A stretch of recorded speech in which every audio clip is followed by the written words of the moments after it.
A lot of things can be said about Mayor Rodrigo Roa Duterte, both good and bad. But one can never say that he makes promises he cannot keep.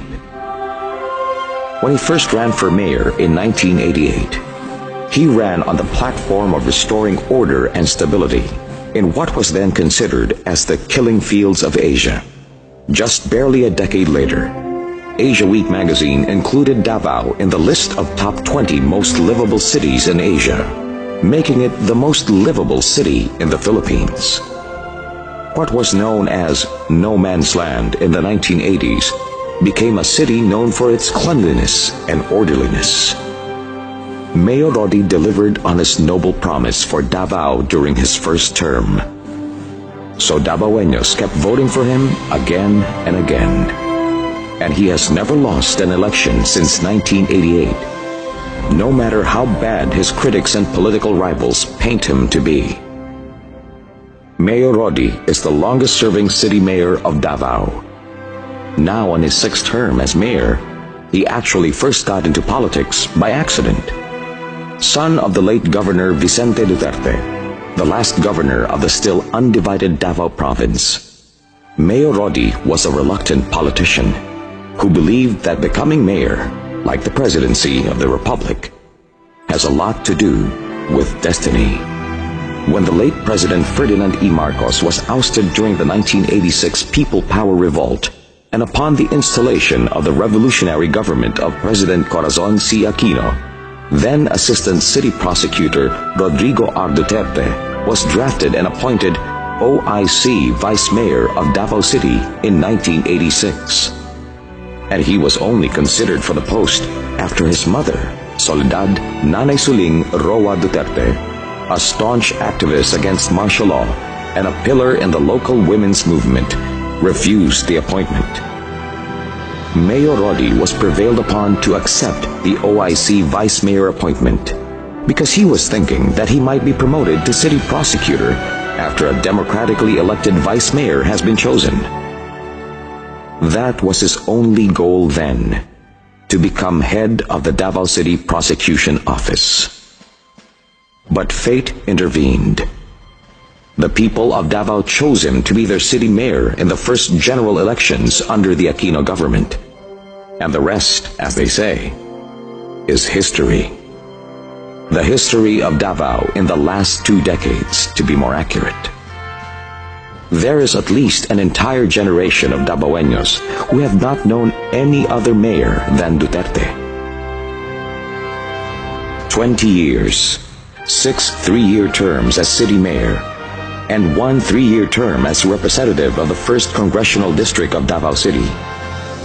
For someone who first got into politics by default, Mayor Rodi has done more for the city than any other politician of his generation. And he has done so with a clear vision and direction, as manifested in how he anchored the milestones of his 6 terms around a particular theme. On his first term, from 1988 to 1992, restoring order and reorganizing the city government, restored law and order amidst the chaos of the city with the Disiplina and Hapsay-Dalan programs, and initiated a massive cleanup drive, reorganized the city government and built its institutional capabilities to align with the local government code, appointed deputy mayors for the different tribes, and organized the city through 11 political and administrative districts for more effective and efficient local government administration. As a result of the restoration of order, Davao City posed a positive balance of trade for the first time in years. On his second term, from 1992 to 1995, setting clear development directions and comprehensive planning, mobilization of all sectors to actively participate in the planning process, the first LGU in the country to organize the City Development Council and the Barangay Development Councils, institutionalizing people's participation in the development process, drafted the 25-year Comprehensive Development Plan of Davao City, created 2 pieces of landmark legislation, the Local Investment Incentive Code and the Children's Development Code, implemented the Barangay Integrated Management Program to stimulate grassroots development. And the city hit the 1 billion peso mark in terms of local revenues.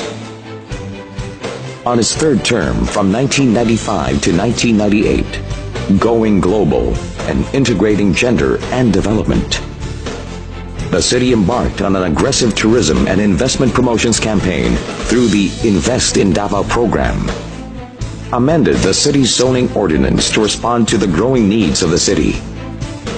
For the first time, the No Man's Land was recognized as the Destination of the Year by the Department of Tourism, played a vital role in the formation of BIMP Iaga, recognized by Asia Week magazine as one of the top 20 most livable cities in Asia,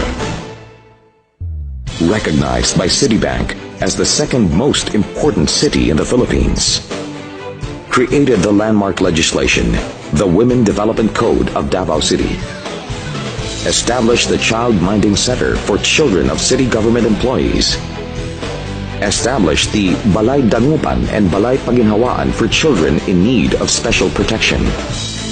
On its fourth term from 2001 to 2004, suppressing crime and taking care of the poor and the environment, established the 911 emergency response system for the city, the third of its kind in the world and the first and only one in Asia, equipped the Davao City Police Office with brand new equipment, vehicles, patrol cars, purchased state-of-the-art ambulances and emergency rescue units.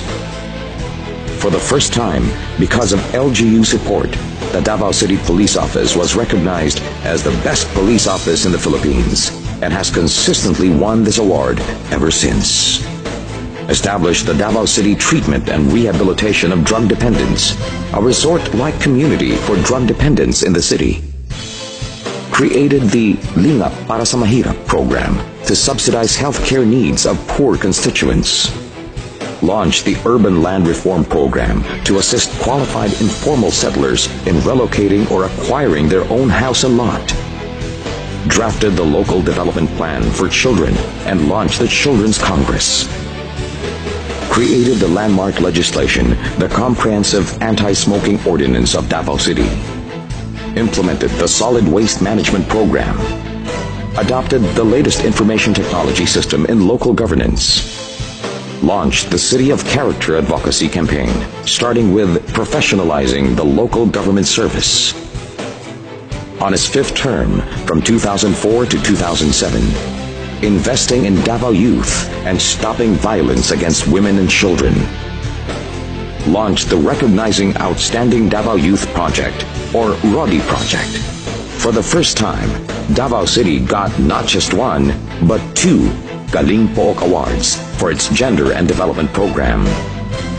Established the Siglakan Women's Crisis Center, a one-stop shop and halfway home for women victims of violence and their children, the first of its kind in the country. Created the Office of the Special Counsel for Violence Against Women to attend to all legal needs of women victims of violence and the prosecution of their cases. Established the Madrasa Development Program for the city's Muslim youth. Established the Davao City Chinatown and created the Davao City Chinatown Development Council. Purchased new garbage bins and new equipment for its solid waste management program. Established the Ray of Hope Village in Maa City Jail for women detainees, the first of its kind in the country. On its sixth term, from 2007 to 2010, building new infrastructure and nourishing the city's soul.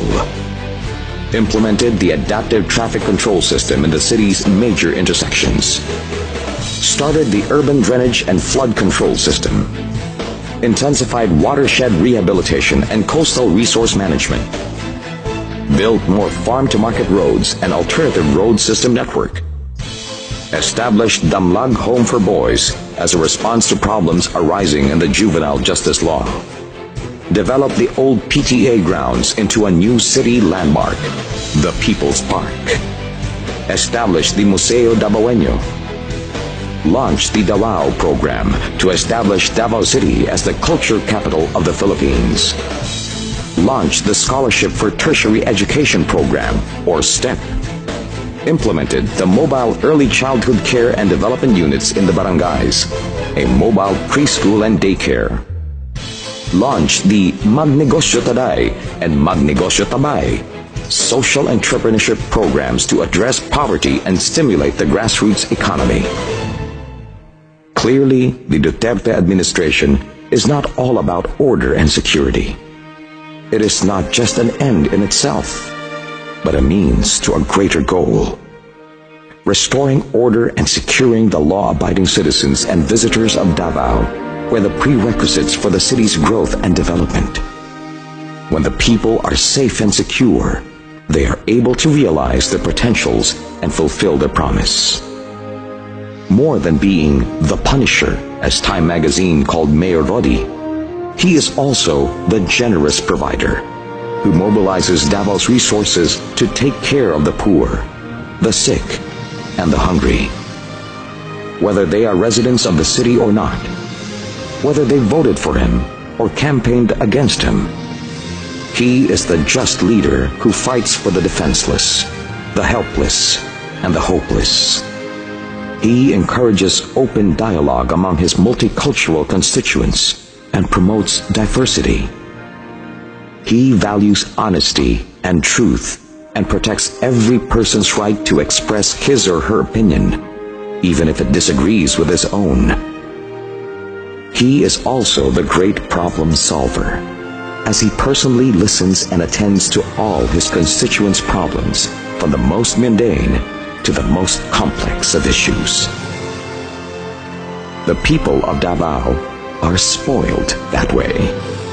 They really believe that everything can be given by Mayor Rodi, and all their problems will be solved by him instantly, which would sometimes make the mayor sigh and say, "I am not God. I cannot do everything." Indeed, Mayor Rodi Duterte is not God. But for most of the masses who love him and keep voting for him again and again, he is their Moses, who led them to the promised land of what Davao is today.